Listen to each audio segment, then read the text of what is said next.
పితా పుత్ర పవిత్రాత్మ నామమున ఆమెన్. క్రీస్తునాథుని యందు మిక్కిలి ప్రియ సహోదరి సహోదరులారా, పెంతెకోస్తు మహోత్సవము పవిత్రాత్మ సర్వేశ్వరుని మహోత్సవ వాక్య పరిచర్యకి మేమందరినీ ప్రేమతో ఆహ్వానిస్తున్నాను. అపోస్తుల కార్యాలు 2వ అధ్యాయము 1 నుండి 4 వరకు పవిత్ర వచనములు. పెంతెకోస్తు పండుగ దినము వచ్చినప్పుడు వారందరూ ఒకచోట కూడి ఉండిరి. అప్పుడు వేగముగా వీచు బలమైన గాలి వంటి ఒక ధ్వని ఆకాశము నుండి అకస్మాత్తుగా వారు కూర్చుండి ఉండిన ఇల్లంతయు నిండెను. అప్పుడు అగ్నిజ్వాలలు నాలుకల వలె వ్యాపించి అక్కడ ఉన్న ఒక్కొక్కరి వైపు నిలుచుట వారికి కనబడెను. వారందరూ పవిత్రాత్మచే నింపబడిరి.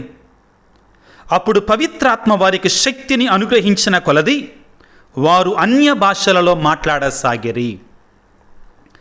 క్రీస్తునాథుని యందు మిక్కిలి ప్రియులకు సహోదరి సహోదరులారా, గడిచినటువంటి ఆదివారము క్రీస్తు ప్రభు మోక్షారోహణ మహోత్సవాన్ని మనం కొనియాడుకున్నాం.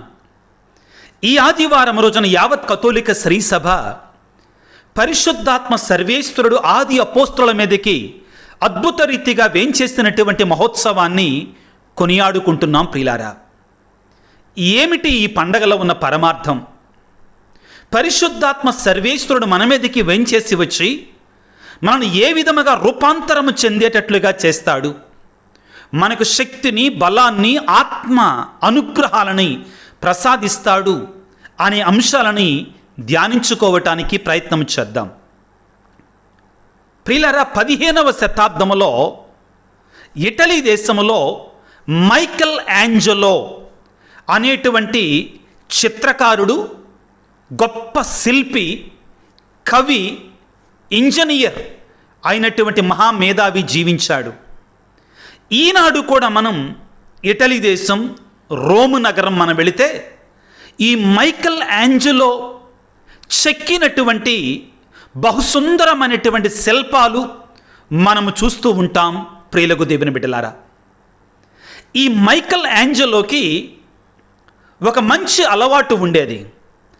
ఆయన ఎక్కడికి వెళ్ళినా కానీ ఆయన శిల్పాలను చెక్కేటువంటి ఉలిని, చిత్రలేఖనం చేసేటు బ్రష్ల్ని, కొన్ని రంగుల్ని తనతో పాటు తీసుకొని వెళ్ళేవాడట. ఒకరోజున అదేవిధంగా ఈ మైకల్ యాంజెలో గారు తన స్నేహితులతో కలిసి విహారయాత్రకు వెళ్ళాడు. రిలాక్సేషన్ కోసం కాస్తంత విహారయాత్రకు వెళ్ళాడు.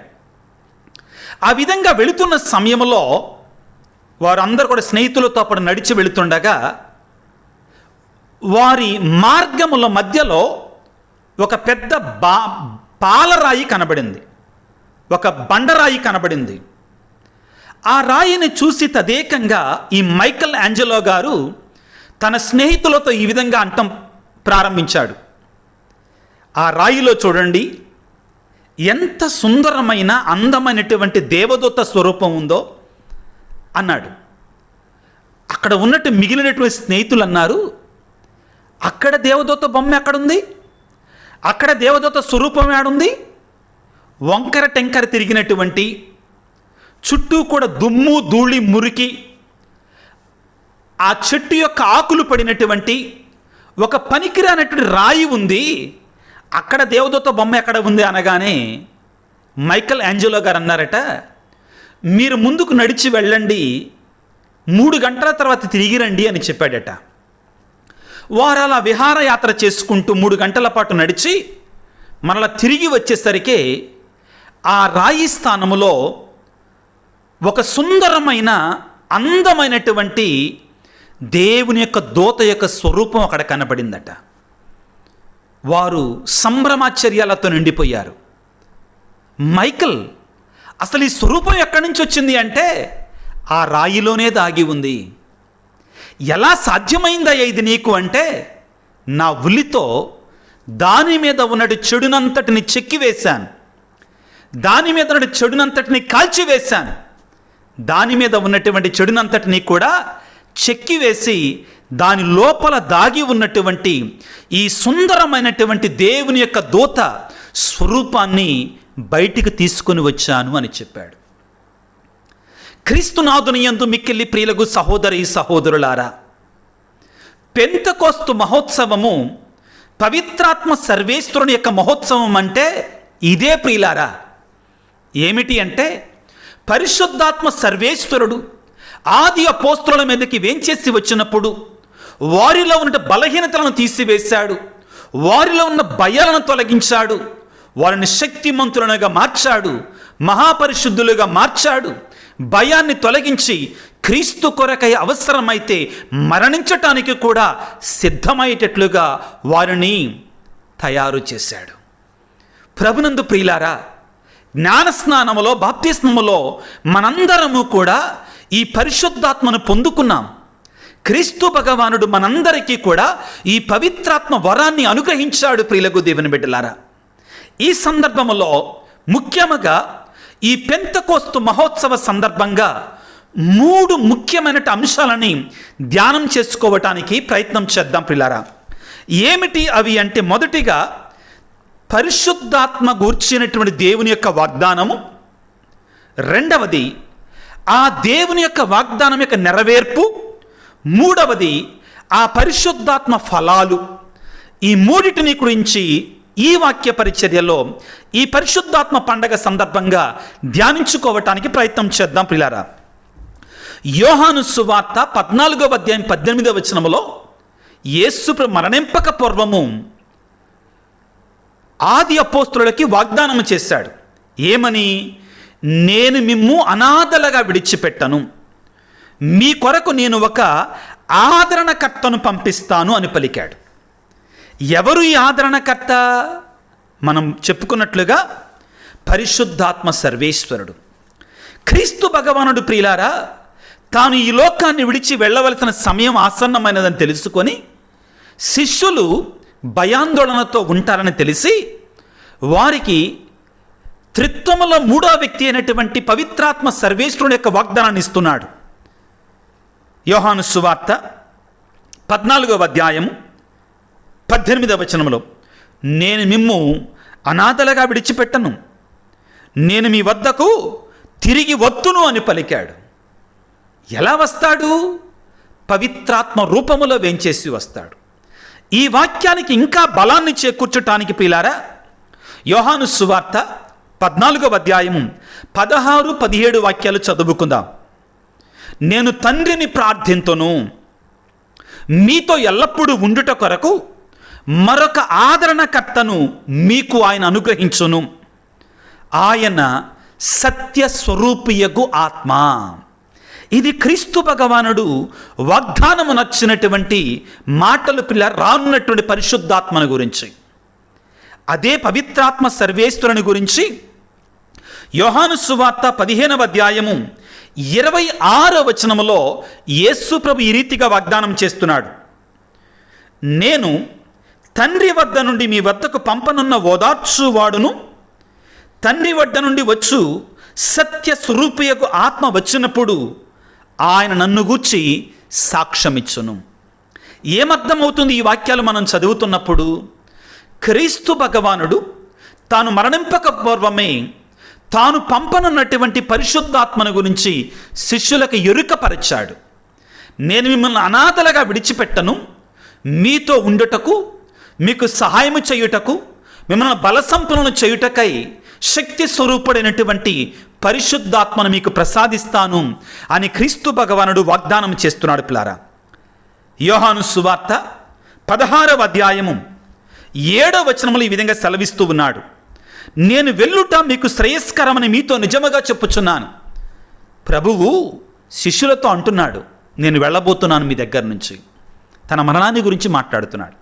అయితే నేను మీ వద్ద నుండి వెళ్ళటం మంచిదే, ఎందుకనంటే నేను వెళ్ళుట మీకు శ్రేయస్కరమని మీతో నిశ్చయముగా చెప్పుచున్నాను.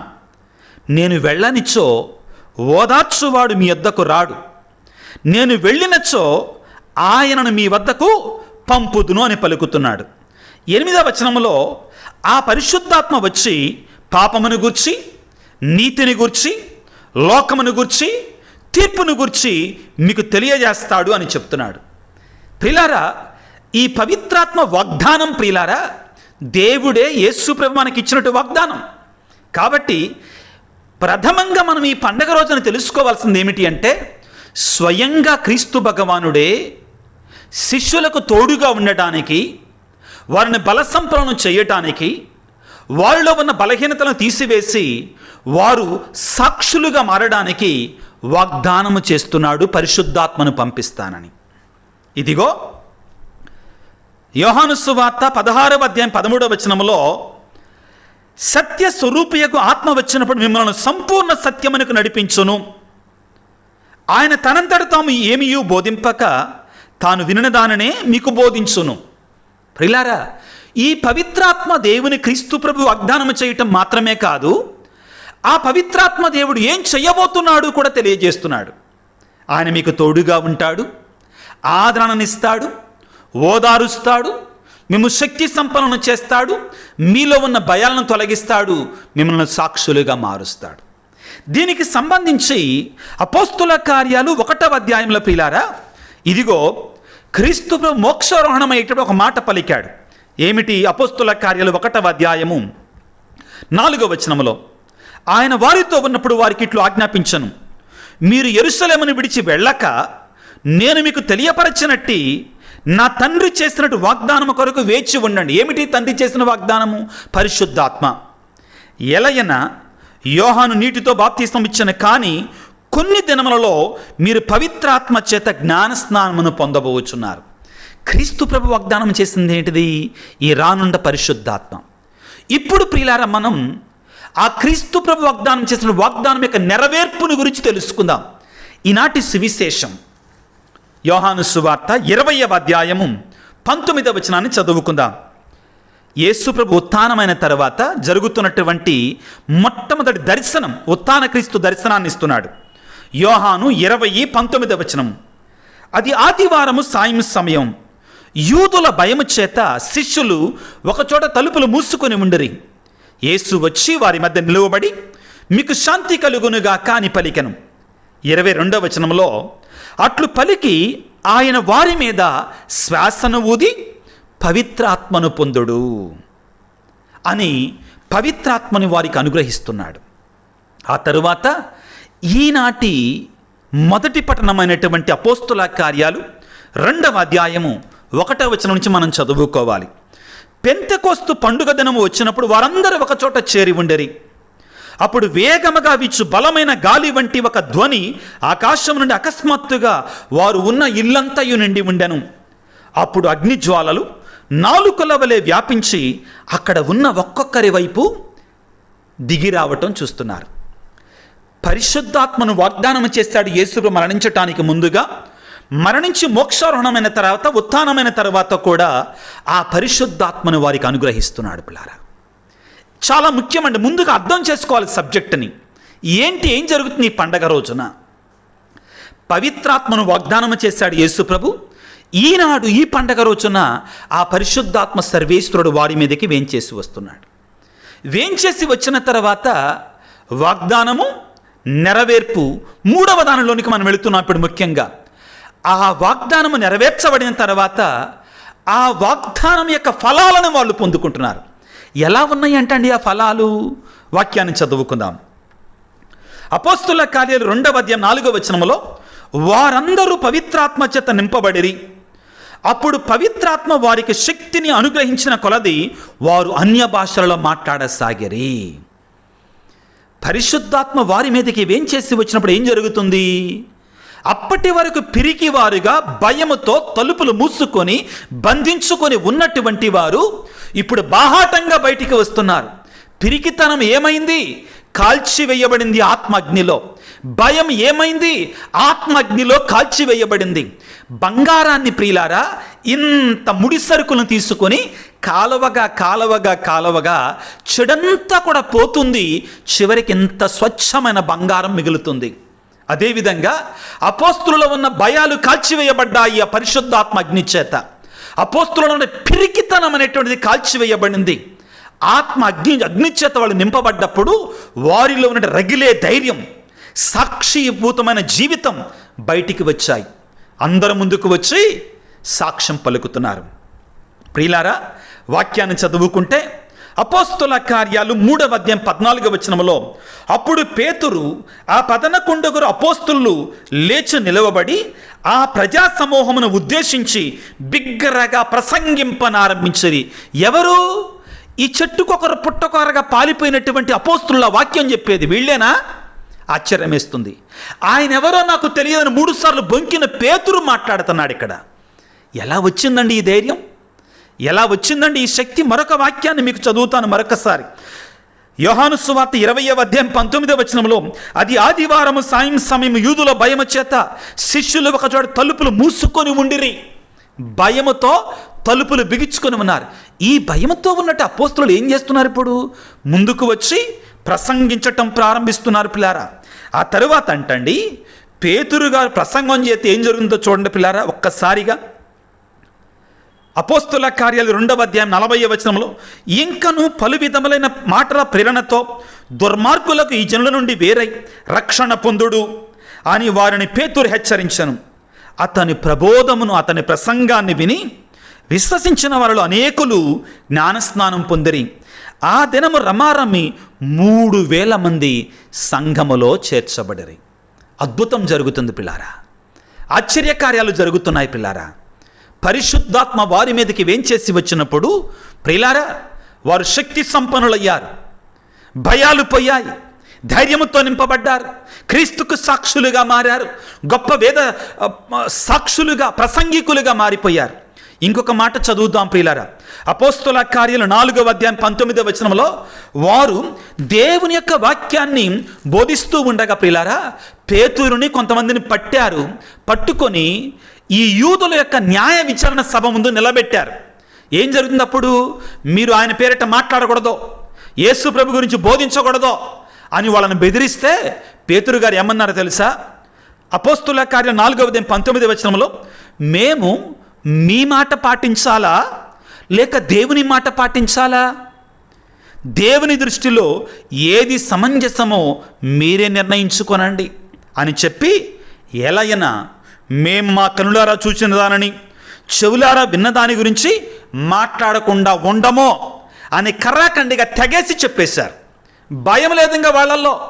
మమ్మల్ని కొడతారేమో కొరడాలతో, మమ్మల్ని చంపుతారేమో, మా రక్షకుడు, మా మెస్సయ్య, మా దేవుణ్ణి సిలువేసినట్లుగా మమ్మల్ని కూడా సిలువేస్తారేమో, ఈ భయాలు లేవు. ఇంకా ఆత్మశక్తితో నింపబడ్డారు. పరిశుద్ధాత్మ వరముతో నింపబడ్డారు. ఆత్మచేత నడిపించబడుతున్నారు. అంతకుముందు వేరొక ఆత్మచేత నడిపించబడ్డారు. ప్రియులారా, పెంతెకోస్తు మహోత్సవం అంటే ఇదే. మొదటిగా దేవుని యొక్క వాగ్దానము, దేవుని యొక్క వాగ్దానం యొక్క నెరవేర్పు, దాని యొక్క ఫలాలు. ప్రియులకు దేవుని బిడ్డలారా, క్రైస్తవులమైన మనందరము కూడా ఈ పరిశుద్ధాత్మని జ్ఞానస్నానంలో పొందుకున్నాం. భద్రమైన అభ్యంగనము, పవిత్రాత్మ ధృవీకరణ సాంగ్యములో ఈ పరిశుద్ధాత్మని పరిపూర్ణంగా పొందుకున్నాం. కానీ దురదృష్టం ఏంటంటే, మనమంతా ఇంకా ఆ పాడుపడిపోయిన, దుమ్ము ధూళితో ఉన్న, ఆకారము లేకుండా నిరుపయోగముగా పడి ఉన్నటువంటి ఆ పనికిరాని రాళ్లగానే మనం మిగిలిపోయి ఉన్నాం ప్రియులారా. మన చుట్టూ ఉన్నటువంటి ఈ పనికిరాని అంతా కూడా పరిశుద్ధాత్మ అగ్ని చేత కాల్చబడాలి. పరిశుద్ధాత్మ అనేటి ఉలి చేత చక్కబడాలి. మనందరము కూడా నొప్పి తగులుతుంది, బాధ కలుగుతుంది. మన స్వార్థాలు, మన యొక్క వ్యసనాలు, మన యొక్క బలహీనతలను మనం విడిచిపెట్టుకోవాలంటే ఇష్టం ఉండదు. కానీ ఉలితోటి కొట్టుతుంది పరిశుద్ధాత్మ, మనల్ని తీసివేస్తుంది, చెక్కివేస్తుంది. ప్రియులకు దేవుని బిడ్డలారా, అప్పుడు మనం ఆత్మ సంపన్నులం అవుతాం, పరిశుద్ధాత్మ చేత నింపబడతాం. ప్రియులారా, ఈనాడు ప్రియులకు దేవుని బిడ్డలారా, ఆ పరిశుద్ధాత్మ కొరకే మరొక్కసారి మనం వేడుకోవాలి. మనం నివురుగప్పిన నిప్పులాగా మారిపోయామా? కొడిగట్టిపోతున్నట్టు దీపములాగా ఉన్నామా? పరిశుద్ధాత్మ అగ్ని ఆరిపోయిందా మనలో? జ్ఞానస్నానం పొందినటువంటి ఆ పరిశుద్ధాత్మ, పవిత్రాత్మ ధృవీకరణ సాంగ్యములో పొందుకున్న ఆ పరిశుద్ధాత్మ, గురుత్వములో పొందుకున్న ఆ పరిశుద్ధాత్మ అభిషేకాన్ని మనం ఆర్పివేస్తున్నామా? ఈరోజు ప్రార్థన చేసుకోవాలి. ఆత్మదేవా దిగిరమ్ము, పరిశుద్ధాత్మదేవా మమ్మ అభిషేకించు, ఆశీర్వదించు, దీవించు దేవా.